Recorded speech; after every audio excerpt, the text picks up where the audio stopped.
CSK டீமினுடைய owner India Cement. India சிமெண்ட்டும் முதலில் பிராமின்கள் கையில் இருந்தது. பின்னர் அது திமுக சம்பந்தப்பட்டவர்களின், முரசொலி மாறன் சம்பந்தப்பட்டவர்களின் அதிகார வரம்பிற்குள் வந்துவிட்டது.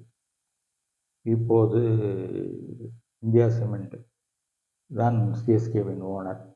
இந்த சிஎஸ்கே அணியிலே ஒரு தமிழர்கள் கூட தேர்ந்தெடுக்கப்படுவதில்லை. தமிழ் என்கின்ற திமுகவின் சம்பந்தப்பட்ட சிஎஸ்கே அணியிலே ஒரு தமிழர்களும் தேர்ந்தெடுக்கப்படுவதில்லை. ஆனால் குஜராத் அணியில் பிளேயிங் 11லேயே 3 தமிழர்கள் இருக்கிறார்கள்.